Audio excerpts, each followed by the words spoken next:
शुक्रवार को कर रहे हैं संतोषी माता का व्रत तो भूल कर भी न करें ये गलती।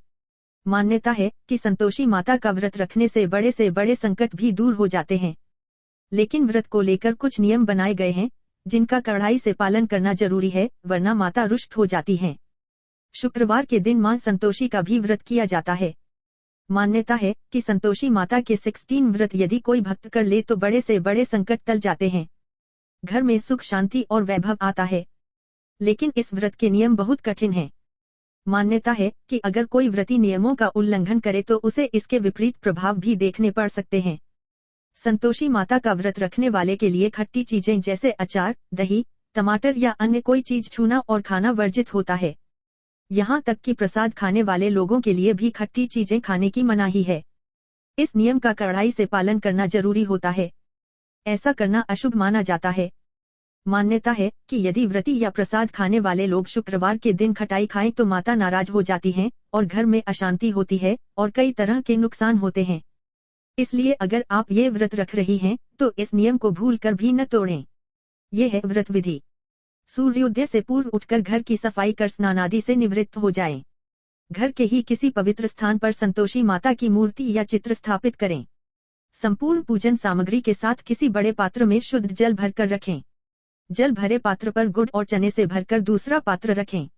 इसके बाद संतोषी माता की विधि विधान से पूजा करें। फिर व्रत कथा पढ़ें या सुनें। इसके बाद आरती कर सभी को गुड़ चने का प्रसाद बांटें। अंत में बड़े पात्र में भरे जल को घर में जगह जगह छिड़क दें और बचे हुए जल को तुलसी के पौधे में डाल दें। इसी तरह 16 शुक्रवार तक व्रत रखें। वे शुक्रवार को उद्यापन। अंतिम शुक्रवार यानी वे शुक्रवार को व्रत का उद्यापन करना होता है। इस दिन हर बार की तरह संतोषी माता की पूजा करने के बाद 8 या 16 बच्चों को खीर पूरी का भोजन कराएं। इसके बाद दक्षिणा और केले का प्रसाद देकर उन्हें विदा करें। आखिर में स्वयं भोजन खाएं। ये है व्रत कथा। एक बुढ़िया थी, उसका एक ही पुत्र था। बुढ़िया पुत्र के विवाह के बाद बहू से घर के सारे काम करवाती, लेकिन उसे ठीक से खाना नहीं देती थी। यह सब लड़का देखता पर माँ से कुछ भी नहीं कह पाता। काफी सोच विचार कर एक दिन लड़का माँ से बोला, माँ मैं परदेश जा रहा हूँ।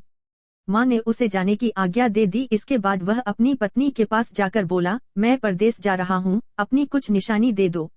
बहू बोली, मेरे पास तो निशानी देने योग्य कुछ भी नहीं है, और पति के चरणों में गिरकर रोने लगी।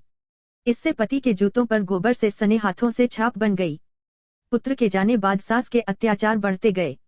एक दिन बहू दुखी होकर मंदिर चली गई। वहां उसने देखा बहुत सी महिलाओं को पूजा करते देखा तो इसके बारे में जानकारी ली। इस पर महिलाओं ने उसे हम संतोषी माता के व्रत की बात बताई और महिमा का बखान किया।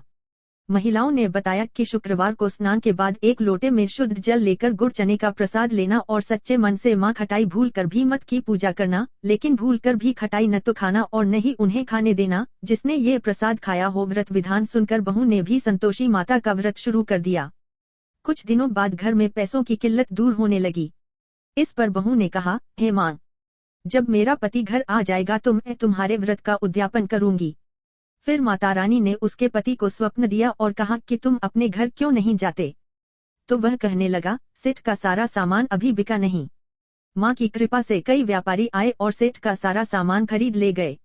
अब साहूकार ने उसे घर जाने की इजाजत दे दी। घर आकर पुत्र ने अपनी माँ व पत्नी को बहुत सारे रुपए दिए।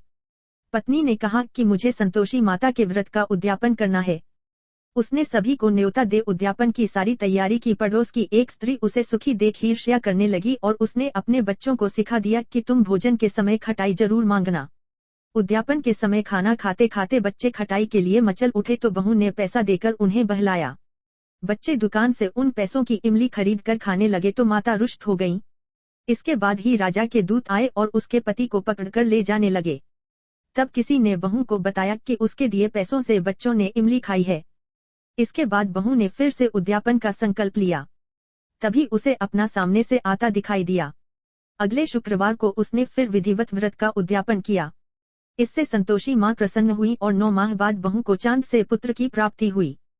सास, बहू और बेटा मां की कृपा से आनंद से रहने लगे।